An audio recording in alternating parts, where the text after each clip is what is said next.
All right, welcome. We're back for some budget hearings, starting with DBM, Secretary Office. Mr. Secretary, welcome. Let's start with Jacob Cash, our analyst.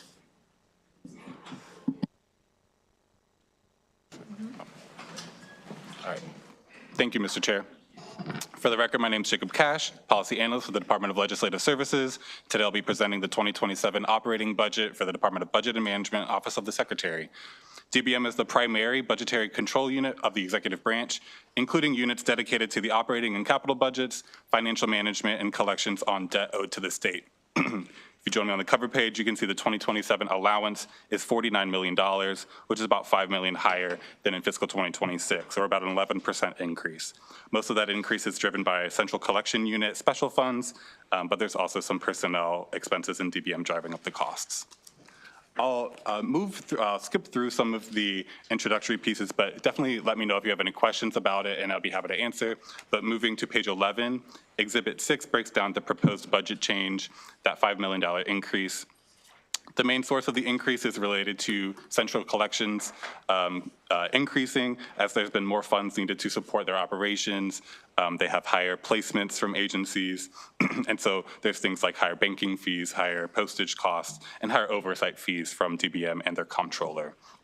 There's also 5 additional positions in CCU to help them handle the increase in collections that they're seeing. And I'll note that they returned to profitability this past year. All of CCU items together make up $3.5 million of the budget increase. The remaining $1.4 million is related to shared services, increases in new positions in DBM, and regular salary increases, along with some decreases for the budget maintenance system, or budget system maintenance, as that has shifted into later stages of operations. Moving to the next page, at the bottom of page 12, there's a discussion of the BRFA. Current law requires that DBM provide physical copies of the budget books each year, and this is advantageous for a number of reasons, including preserving one official version of record, providing an impetus for the books to be finalized in a timely manner, as well as having availability of that physical copy when the website is down or not available. The BRFA eliminates the requirement that they print out the budget books, and it would allow DBM to then avoid about $40,000 in costs each year. That provision has been introduced by the executive branch on a number of occasions, most recently 2 years ago, and it has been rejected each time by the legislature, and DLS would recommend to reject that again this year, as well as striking the contingent reduction of $40,000 in printing costs. Issue 1 begins on page 14. And this discusses issues with the accounting of agency resources and the closeout of revenues and expenses. The Office of Legislative Audits, or OLA, has identified serious issues related to the fiscal 2025 closeout, focusing on errors in 7 major state agencies. For the second consecutive year, and to a greater extent this year, several deficiency appropriations were needed in the 2027 budget to resolve fiscal 2025 shortfalls, including $758 million in total deficiencies related to prior year shortfalls. Of this, $322 million was needed in general funds, mainly for provider reimbursements in the Maryland Department of Health. Reversions in error have also occurred across multiple agencies in recent years, although they were lower in fiscal 25 than in fiscal 24. Another issue is that several agencies failed to provide sufficient documentation to support the reconciliation of accrued federal revenues, totaling $3.4 billion, as shown in Exhibit 7 on page 16. This includes the Department of Human Services not substantiating $2.2 billion in positive revenue entries and $1.6 billion in negative entries, including amounts that OLA considered to be clearly questionable.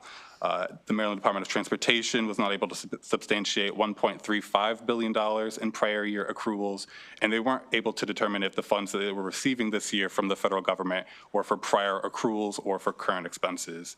And the Maryland Department of Health could not substantiate $425 million in accrued federal revenue, despite them paying an accounting firm $10 million to resolve prior repeat audit findings, including findings similar to this nature. These failures may result in unrecovered funds, which could ultimately require the use of state general funds to resolve. In response to fiscal 2024 closeout issues, DBM was asked to report on efforts to improve training, recruitment, and retention of fiscal staff. And DBM reports that primary authority for accounting functions and the development of the state financial management workforce rests with the Comptroller's Office, and recruitment and retention of fiscal staff are the responsibility of individual agencies. The DBM Office of Budget Analysis provides an oversight framework by reviewing encumbrances, overseeing closing amendments, and reconciling health insurance funds across agencies, as well as tracking any general fund shortfalls and reviewing the reported budget actuals. DBM reports that the Audit and Finance Compliance Unit, or AFCU, provides technical assistance on an as-needed basis and reviews closeout instructions for clarity each year. AFCU can assist agencies in developing and carrying out corrective actions, and they may monitor their progress through regular engagement, but AFCU does not have formal enforcement authority. The Comptroller launched Maryland Accounting Academy in August 2025 to better train fiscal staff and prepare them for closeout. There were nearly 5,000 staff invited across 94 agencies, and initial training pathways include government accounting and fiscal year close procedures, the state's accounting system, and performance management. The General Accounting Division within the Office of the Comptroller also provides an oversight framework to fiscal staff through system control accountants, monthly closeout reviews, and monitoring of year-end activity. The governor's allowance includes $2 million for recruitment and training of state fiscal leaders in the dedicated purpose account. And potential ideas for use of those include training, targeted or proactive recruiting for related roles as they arise, potentially adding additional staff and thus capacity at certain agencies, and reclassification of roles at certain agencies. Here, we're asking DBM to comment on the planned uses of that DPA funding for the recruitment and retention of state fiscal leaders. Moving to Exhibit 9 on page 21, one of the longstanding measures for DBM is the percentage of legislative audit findings that were repeated from the prior audit. The rate was 34% in fiscal 2025, higher than at any point since 2008. On February 6, 2026, Governor Wes Moore released a directive to cabinet secretaries directing them to review their agency processes for monitoring resolution of audit findings, identify areas that could be addressed without any additional resources, and then identify areas where additional resources could address the root cause of those repeat audit findings. $5 million was put in the dedicated purpose account in fiscal 27 to be used to address some of those resource needs. The directive stated that the Department of Information Technology would pilot a management tool to track findings and inquiries, as well as the corrective actions that agencies are taking. And the Audit and Finance Compliance Unit is highlighted as a resource for agencies when they're seeking input in tackling these issues. Here, DLS is asking DBM to provide more details on that planned spending of the $5 million provided for repeat audit findings. Exhibit 11 on page 24 moves to a third issue, which is the timing of budget amendment submissions. Each year we have seen at least several late submissions. Fiscal 2020, they were particularly severe, but delays have continued into fiscal 2025, and there were 25 budget amendments totaling $300 million being submitted late into the second quarter after the fiscal year closed. Even later, 4 amendments were submitted into the third quarter after the fiscal year closed, representing aligned funds totaling $234 million. These delays in submission hinder the legislature's ability to raise oversight and any concerns that they find, and they're not able to take action on it before those funds are spent. Late submissions also restrict the ability to assess how budget amendments might affect future fiscal expenses and closeout issues. Here, DBM is being asked to discuss efforts that will undertake to submit budget amendments in a timely manner, and DLS recommends restricting funds in all 5 agencies that submitted late 2025 budget amendments, pending submission of their timely 2026 budget amendments. The fifth and final issue I have prepared is on the $160 million in American Rescue Plan Act, or ARPA funding, that the state has remaining. That is shown on Exhibit 13 on page 27, as well as Exhibit 14 on page 28. The $160 million is split in between a few different policy areas. The largest is broadband expansion at $42 million, mostly for network infrastructure, as well as public health, mostly for the Healthy Schools/HVAC allotment. States are required to spend the grant funding by December 31st, 2026. I'll note that the funding has all been encumbered, but DLS is asking DBM to provide an update and recommends restricting funds for the final ARPA spending report. Recommended actions are on page 30 through 43, and they are summarized on pages 2 and 3. But that concludes my presentation. I'd be happy to answer any questions. Thank you, Mr. Cash, for the excellent analysis. Any questions for the analyst? All right, Mr. Secretary, welcome. Thank you, Mr. Chair. Thank you, Mr. Chair, members of the committee. I appreciate you having us here. For the record, Jake Weissman, Secretary, Department of Budget and Management. Before I get started, this is my first time here in this committee in this capacity, and I just want to say thank you to each of you and to you, Mr. Chair. I've been in this role for a little over 4 years, and the ability to work with each of you and have real conversations about our state, about our budget and our plans for the future has been critical. And Mr. Chair, I want to thank you especially. You have had such an open door, such an open phone, and such an open mind in our time working together, and I'm really looking forward to continuing that partnership over this session and into the future.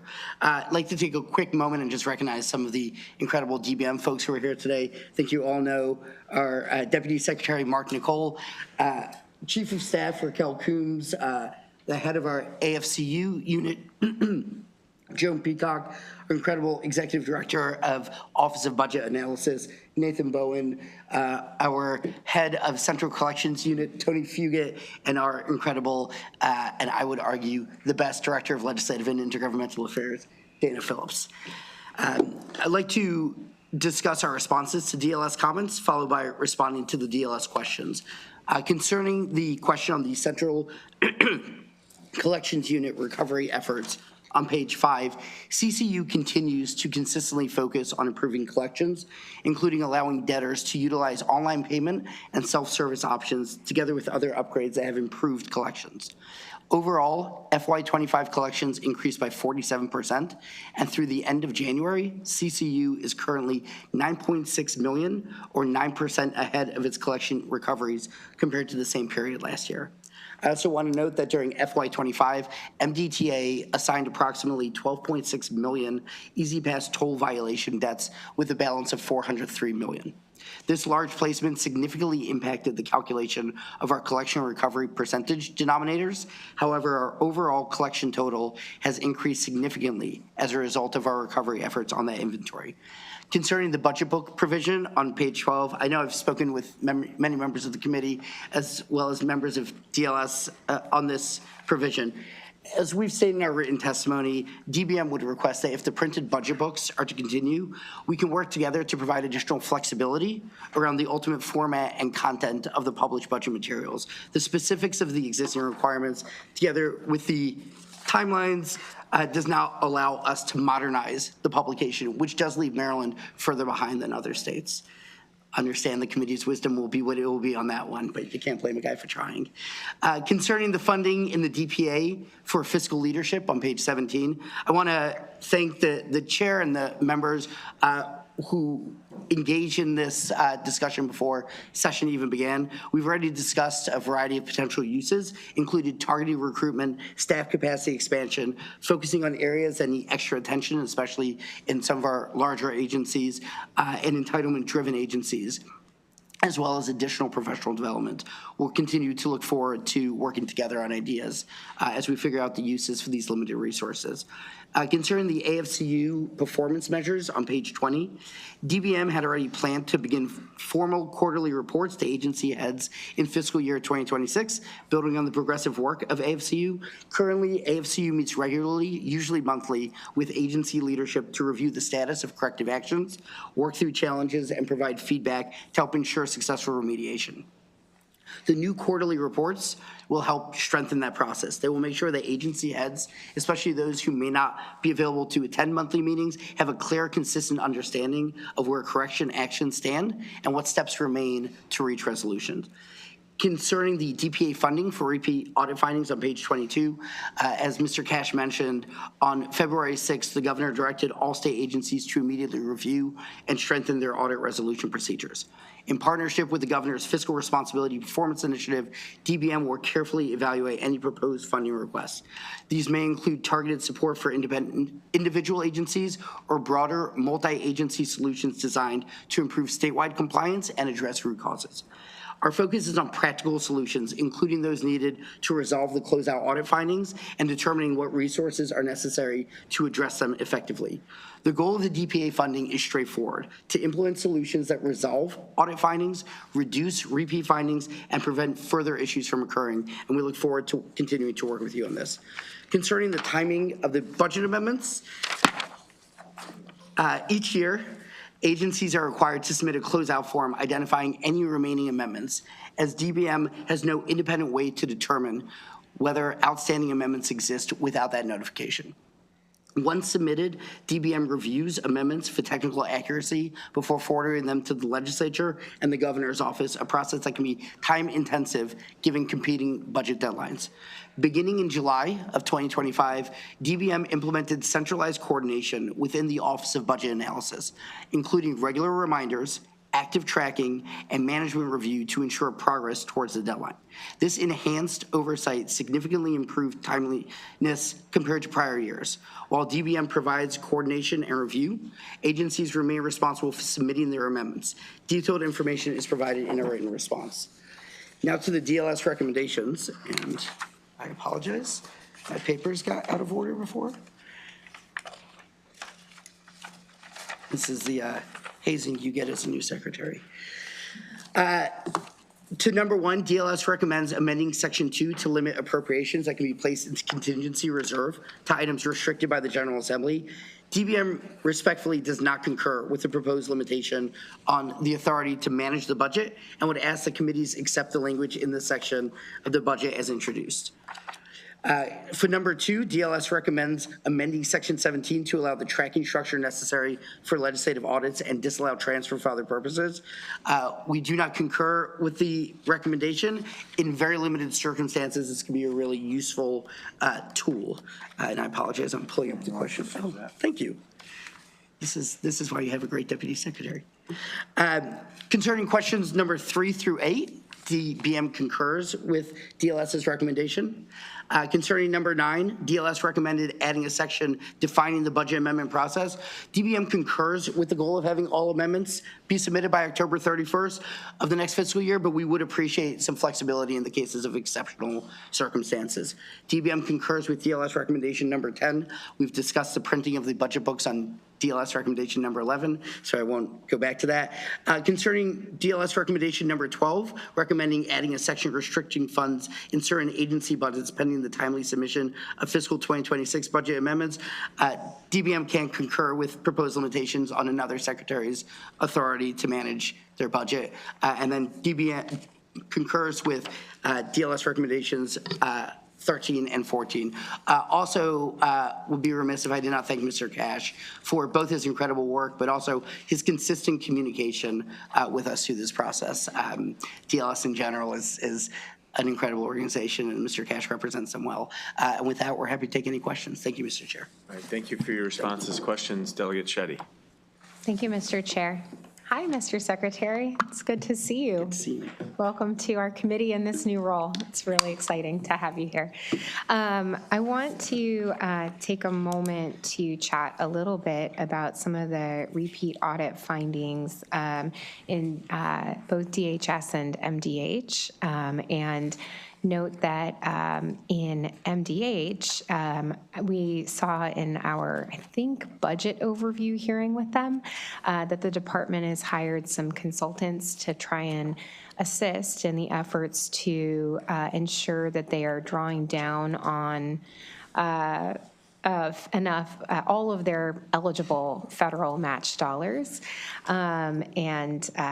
I assume, given the complexity of this agency's budget, as well as sort of similarly complex in many ways the Department of Human Services budget, and many of the other agencies that require really ensuring that we are being diligent about drawing down all the federal dollars that we're eligible for, might it be useful to consider similar type support for other agencies that are having repeat audit findings of similar nature? I appreciate that question, Delegate. And the short answer is absolutely. We're looking into and having conversations about different resources that can be provided to agencies, right? That $2 million that is in the DPA is part of that, finding the places where it would be, whether it's in short-term technical support or in long-term staffing support in that regard. And I think it goes beyond the agencies as a whole, right? There are programs within agencies, right, such as Medicaid, BHA, DDA, to use MDH as an example, where specified fiscal focus absolutely would be helpful, and that's something that we are actively discussing and working with the legislature on. I didn't know if Ms. Peacock had anything she wanted to add to that. I think that sums it up. I think we're, thank you. I think we're going to, we're working with actually GAD at the Comptroller's Office about improving processes, especially for those larger agencies that you mentioned. And I do think, and with the governor's office also looking at how to use that money specifically for that purpose with it, to get a better handle and tracking on our federal funds. May I ask a quick follow-up that's relevant? Thank you, sir, and thank you. Really appreciate that. I see that you all have appropriated from or to the DPA like $5 million for the purpose of repeat audit finding solutions, and DLS does note that some of this could potentially include some consulting services, as we discussed. So thank you for that. Would this go above and beyond existing agency contracts that are similarly intended? The $5 million, yeah, the $5 million in the DPA for the repeat audit findings, the $2 million in the DPA for fiscal leadership capacity is specifically to go above what departments have right now. And for the AFCU money, it can be as much for, there might be technical solutions that can help, as well as consulting or other solutions. So everything's on the table in that regard. I appreciate that. Thank you, sir. Thank you. No, I think those are good questions. You know, I'm happy to hear that you like Delegate Shetty's ideas on repeat audit findings and that you're putting resources toward it. I hope that you'll follow through on that. We don't want to come back next year and set another record on repeat audit findings. So, you know, we're watching this. Heard, appreciate it, Mr. Chair. Yeah, thank you. Delegate Watson. Yes, thank you, Mr. Chair. First, I just want to echo Delegate Shetty's comments on repeat audit findings. We had one Monday, we had an agency Monday that had 5 or 6 repeat audit findings, but 2 of them have gone back as long as 10 years, over and over and over again. And we really do need to clean that up. And I know that you're going to be working on that and putting some force behind it from the governor's office and some resources behind it, because in some cases, the agency heads are unable to fix the problem without some sort of outside help. But my next question and last question is about deficiency appropriations. Just for and just in case we are all not on the same page, can you explain the difference between a deficiency appropriation and a budget amendment? Do you want to take this one? Deficiency versus budget amendment. Sure. So a deficiency appropriation would be a request for additional funding for an agency. In many cases, or most cases, probably general funds, because you can't bring general funds in through a budget amendment. That is introduced at the next session, right? So with the fiscal year 27 budget, we've submitted a number of deficiencies for fiscal year 26. The other way to supplement agency budgets throughout the course of the year is with a budget amendment. So for agencies that have non-general funds, they are allowed to bring in additional appropriation authority to the extent they have the revenue to support that. So it could be an agency that has a sizable fund balance from prior years that wasn't spent and they want to supplement the current year's budget. It could be an agency that receives a new federal grant, and so they're requesting additional federal fund spending authority. Usually budget amendments are special funds or federal funds. They're not generally general funds. There's some limited circumstances where we can move general funds, but you can't add those to the budget during the year. So that's what requires the deficiency appropriation. Okay, and then on the deficiency appropriation itself, what is the process for an agency to request a deficiency appropriation? And do they do that through you? And what role do you play in that? Sure. So deficiency appropriation requests are submitted to the Department of Budget and Management with the agencies when they submit their regular fiscal year budgets. So when agencies were submitting their budgets in the fall, they were submitting both for fiscal year 27 and for fiscal year 26, where they needed additional funding to support the budget. We review those in a very similar manner to kind of the way we review the 27 budget, make recommendations to the governor's office, and those that are approved go before you. In our hearings this year and last year, we often see deficiency appropriations for items in amounts, large amounts, which we feel should have been able to be projected and not end up in a deficiency appropriation or a hole in the budget. I'm just going to give you an example. I'm not going to name the agency, but here's a proposed deficiency, and it's 2.4 million, which is one of the smaller ones we've seen, but it is for 800,000 in postage, 400,000 in law enforcement, 200,000 in materials, $1 million in cards that they need to provide to to the public. I'm trying not to name the agency. So the question is, those things you would think could be budgeted properly, and those expenses should be able to be forecast. So I'm just going to ask this question because it's at the tip of our tongue all the time. Do agencies use deficiency appropriations as a way to get additional funding that they didn't get in the budget when it was first approved? So I'm going to give you my perspective, Delegate, and then see if the Deputy Secretary or the Executive Director has anything he wants to add. One of the things that we've seen fairly consistently about deficiency appropriations, and it's been a fascinating thing for myself, is part of the reason for the increase in deficiency appropriations is under the prior administration, there was a decision made to restrict hiring, right? The departments hired less than their vacancy rate. In addition, the General Assembly, because the General Assembly wanted the government to be fully staffed up, did not remove all those vacancy savings. And so departments had fluff, had space where if they went over with one budget, they had the turnover savings that they could use to pay for those needs. This administration has been a lot more aggressive when it's come to hiring. And so because of that, you've seen turnover rates and vacancy rates shrink. And so because of that, those departments have had less fluff. I don't want to speak to the motivations of individual departments as to whether they may or may not. It's not the conversations we've been having. It's not the sense I've gotten from conversations, but I don't want to put myself in their minds. I don't know if you have anything you want. The only thing I would add to that would be that when we receive those requests, we're reviewing the agency's capacity to live within their current year's appropriation, and we try to make a legitimate sort of decision, just like we do with the fiscal year budget that's in front of you, about kind of what is the totality of the resources. And to the extent that deficiencies do come before you in cases like that, those are cases where we've seen maybe there's been an unforeseen circumstance or something that's happened that really couldn't have been foreseen when the budget was submitted originally.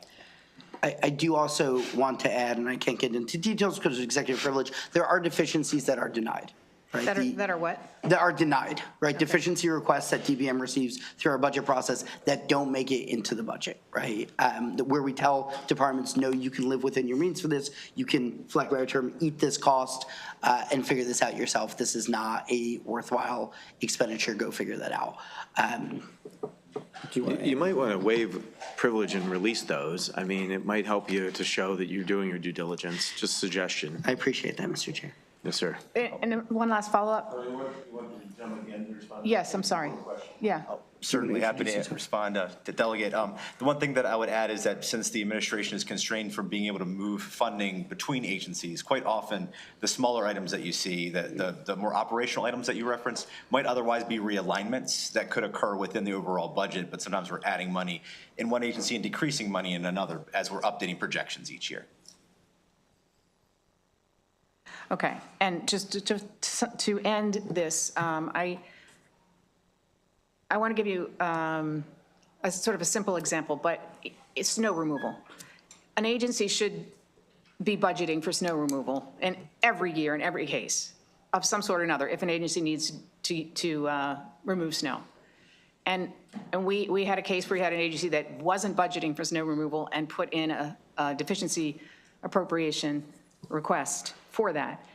That's the kind of thing where we just shake our heads and say, is the budgeting process as thorough as it needs to be? And is part of the deficiency appropriation process to provide feedback to the agency about how to properly budget for the following year based on the deficiencies you are seeing? I would sort of brings up an example of a few years back, we had a very similar issue where there was an agency that, maybe wasn't budgeting sufficient money for snow removal.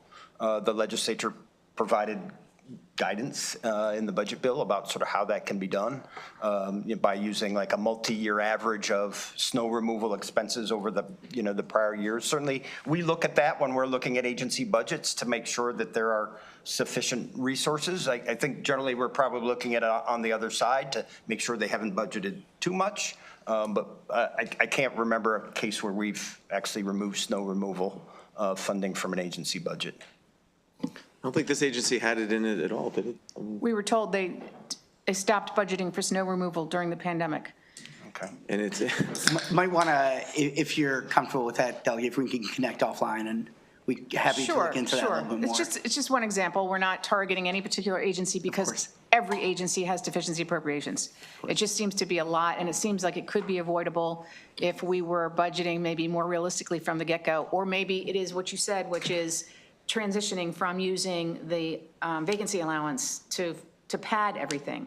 I mean, somehow we have to get it under control so that we can properly go forward in this very difficult fiscal times. Thank you, Mr. Chair.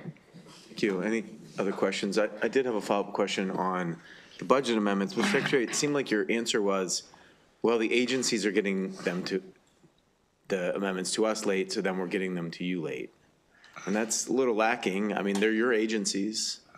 I mean, who has the oversight of the agencies? Do I have to have the governor in here to answer the question? I mean, I know you don't want that. So, look, I think maybe we're going to have to, can we get a supplemental answer to that question? Somebody has to get these agencies to get their budget amendments in on time. And we just can't shuffle around and pass the buck between agencies.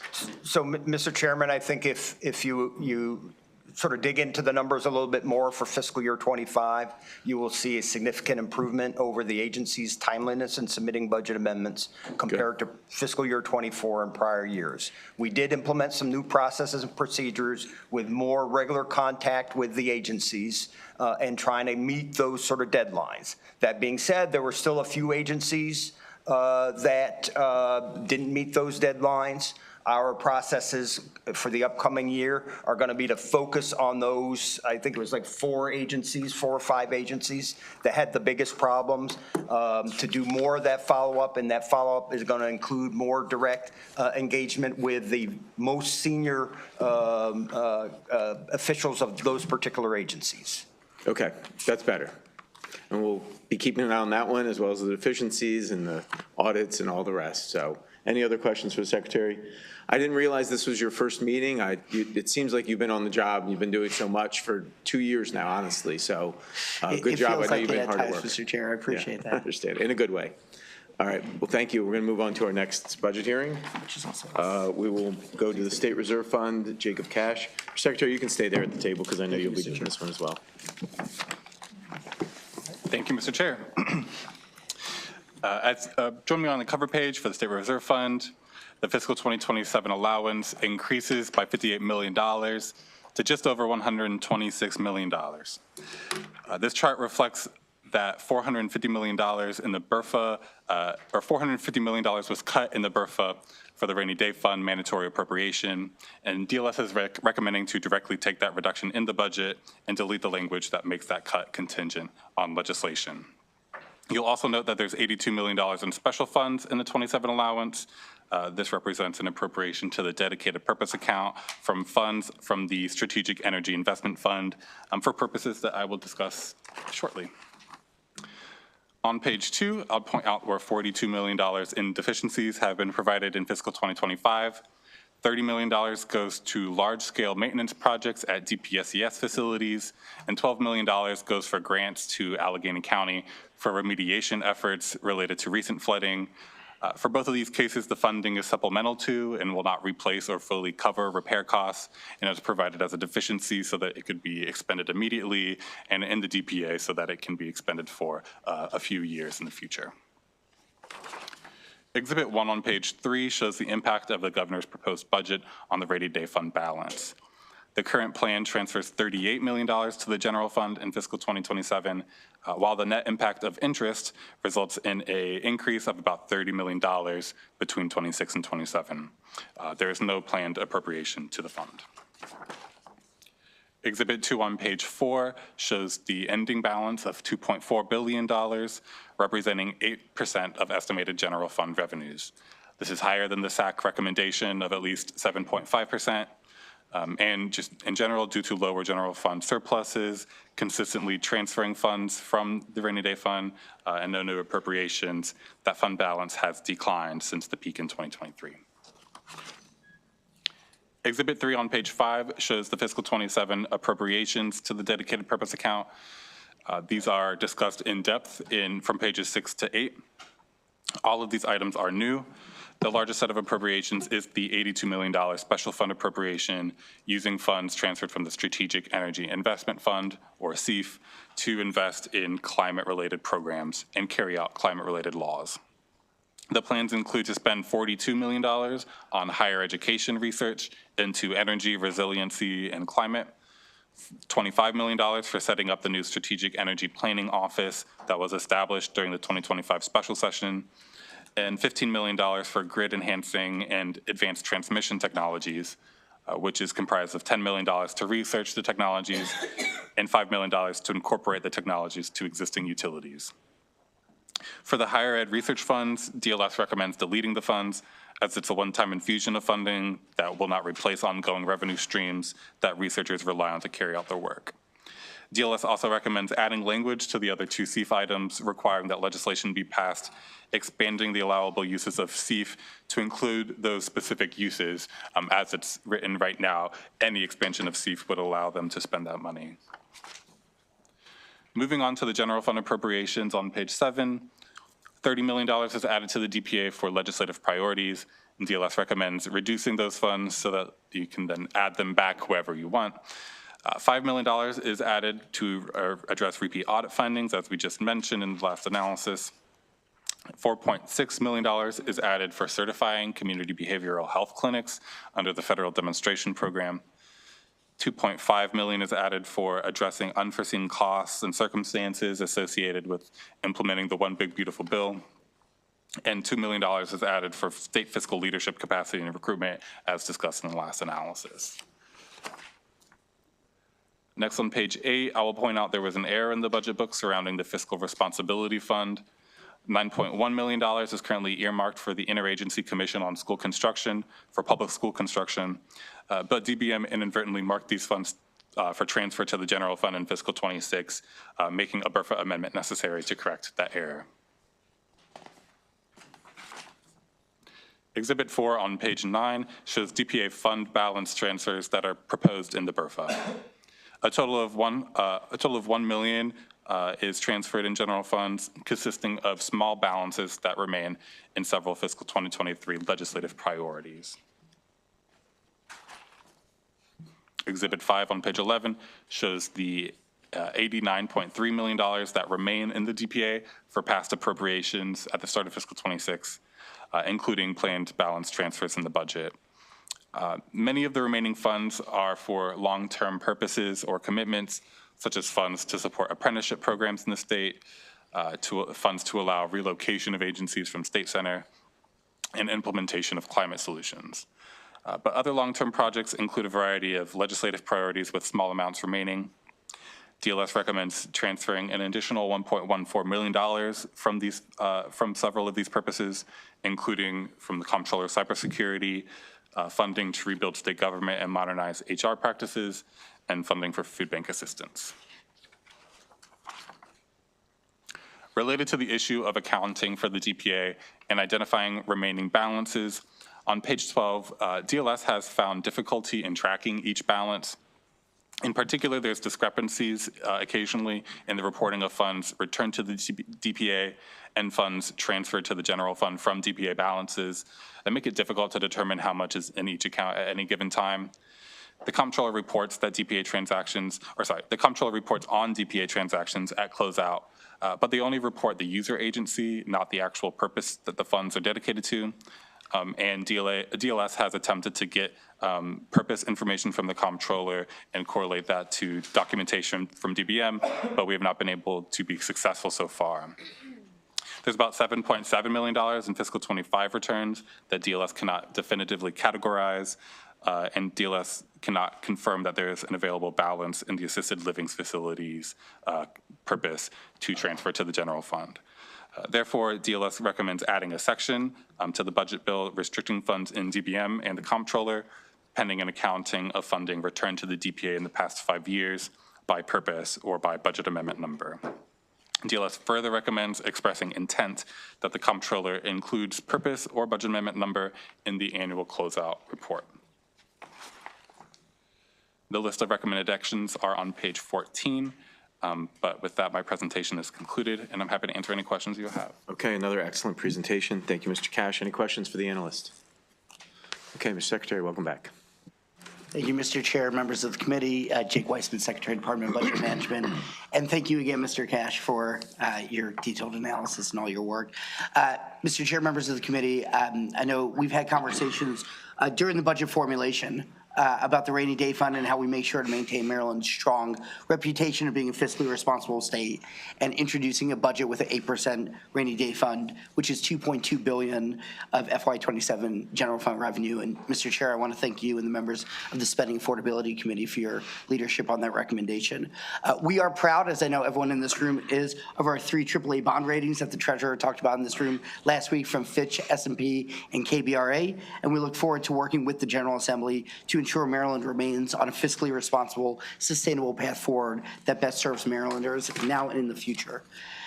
To the DBM recommendations, to the DLS recommendations, DBM agrees with recommendation number 1. For recommendation number 2, DLS recommended deleting the $42 million for higher education research grant funds. DBM disagrees with this recommendation. Universities in Maryland have been severely impacted by the unprecedented attack on higher education by the Trump administration. Research institutions have borne much of the brunt of this attacks, with the university system in Maryland alone facing well over $100 million in lost federal research funding, and Johns Hopkins being affected by the tune of over $500 million. While the analysis states that one-time funding for research will be unlikely to benefit the state, this significant investment is strategically not intended to sustain university research operations, but instead to assist research centers as they transition towards energy, resiliency, and climate-related research fields, and to ensure that Maryland continues to be a leader in these vital sectors. Maryland's higher education institutions are key drivers of our economy, workforce, and social fabric, and the proposed $42 million will play a critical role in mitigating the impacts of federal actions, while also positioning our universities as leaders in fields essential to our collective future. DBM and the administration have already begun engaging with the University System of Maryland, Morgan State University, and Johns Hopkins University on this matter, and we look forward to engaging with the legislature on the best path to utilize these funds. DBM agrees with DLS recommendations number 3 and 4. On DLS recommendation number 5, the department agrees with DLS and thanks them for grabbing this, and we will correct this amount through a supplemental budget and an amendment to the Budget Reconciliation Act of 2026. Concerning DLS recommendation number 6 on page 12, DLS recommends modifying the BRFA provision, transferring funds from the DPA to the general fund to transfer an additional $1.1 million to the general fund from the following dedicated purposes due to unused remaining balances. The Comptroller Cybersecurity, Rebuilding State Government and Modernization, HR Practices, and Food Bank. DBM partially disagrees with these recommendations. The Comptroller has indicated to us that they plan to carry the remaining $931,075 into FY27 to be used as they reassess their system security posture with the launch of the new payroll and personal income tax systems, as well as their secure integrations between their CRM and tax systems. Concerning recommendation number 7, where DLS recommends adding a section that restricts funds in DBM and the Office of the Comptroller pending submission on the report of the funds. We partially disagree with this recommendation, though we will follow up with the specific items listed in the item. As the agency that oversees the monitoring of funding in the dedicated purpose account, DBM can absolutely provide the requested information. But this report was the first time that the specific information had been requested of DBM. So we ask that funds not be withheld in the DBM budget.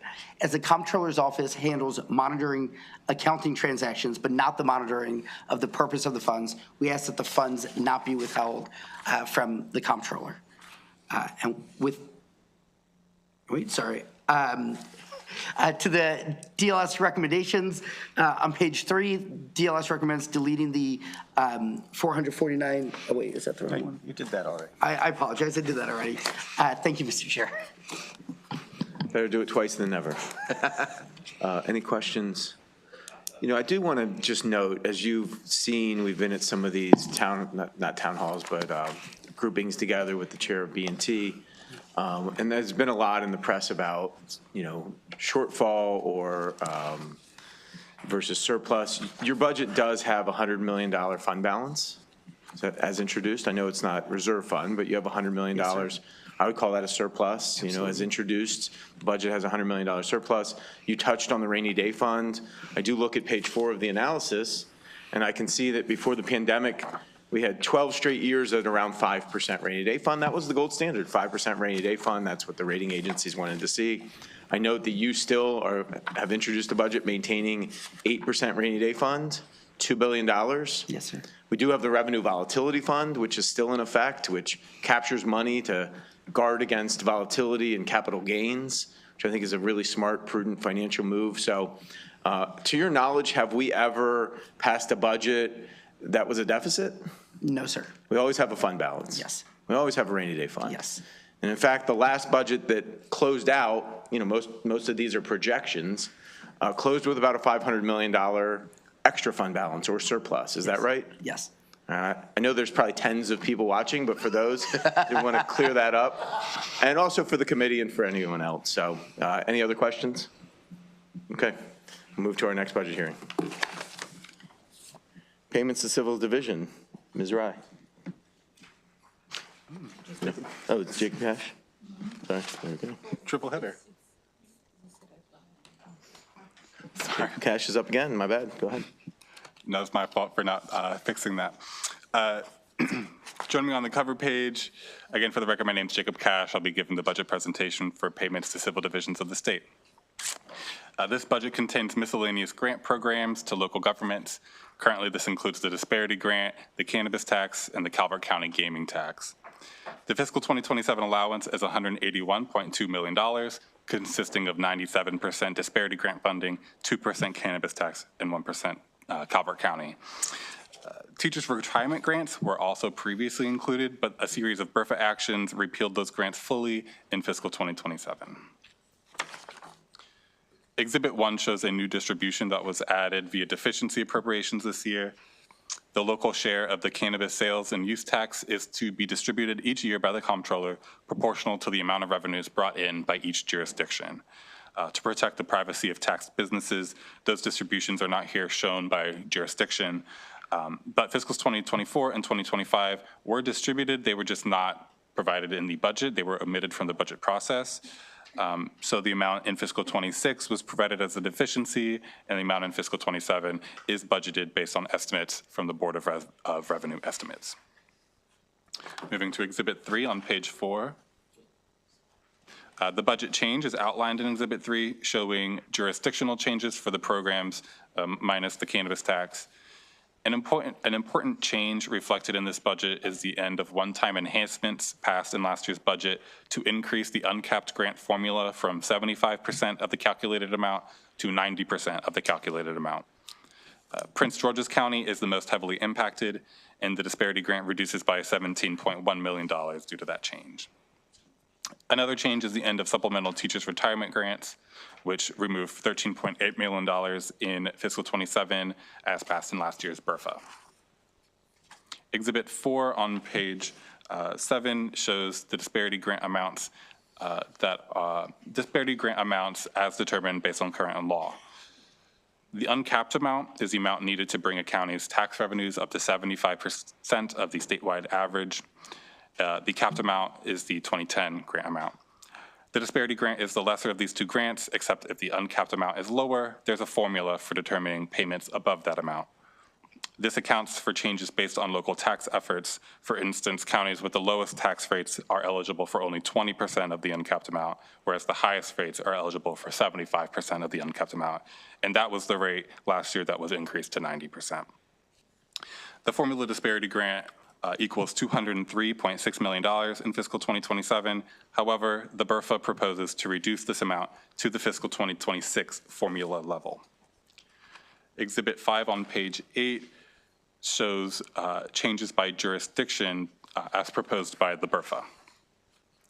The total amount would be $176.6 million, and that's $27 million in savings.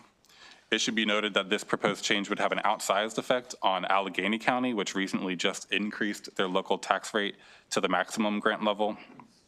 Under the BRFA, Allegheny County would miss out on about $6.3 million in grant funds every year. Prince George's County will be heavily impacted as well. Furthermore, the BRFA provisions as written would keep this level through the end of fiscal 2029, meaning that disparity grant amounts will not change based on actual wealth disparities, but would be locked in at this fiscal 26 statutory level. With that said, DLS recommends approving the governor's allowance, and I stand ready for questions. Any questions? Since I have you here, I don't think it's a mystery to anyone that we're going to be rejecting the BRFA provision on disparity grants. But, you know, I worry about continued BRFAing of disparity grants as we move forward. This is money for counties who can least afford to raise revenue, right? Their ability to raise revenue is constrained by their wealth. And so I want you to maybe answer why you targeted disparity grants and what we might see in the future on that. Appreciate that, Mr. Chair, and appreciate we had a conversation about disparity grants before the budget was even introduced, and appreciate your advocacy and work on it. First, I want to be clear, disparity grants were not targeted more than any other item in the budget is targeted. The simple truth that everybody around this table knows far better than I, because you've been doing this for longer, is budgets are about making very tough decisions. And when you have the shortfalls that the state has had, we have to make difficult, unpopular decisions, and this was one decision that we made, right? If you give 10 people a budget document and ask them to make decisions, you're gonna get 10 different budget documents. What I do know from our communication, Mr. Chair and members of the committee, is this is something that we will take a closer look at next year if it comes to that. I cannot make a commitment right now on next year because we have no clue what next year brings. What I'm confident about is that the General Assembly will adjourn with a balanced budget, as the governor introduced a balanced budget, and we will deal with next year the way we have dealt with every year. But looking forward to continuing this communication. And we've made tough cuts. We have done that. You've done that. I applaud you for doing that. This legislature has done it. I would just suggest that if we're shifting responsibility to locals, why not do it equitably? Things like the teacher pension shifts that you've done, that are absorbed by all counties, not just the poorest counties. So I'll leave it at that. I appreciate that, Mr. Chair. Any other questions? Okay. Thank you so much, Mr. Secretary. Doing a great job. Thank you all. Have a good day. Anything else? I don't think so. Have a good weekend, everybody.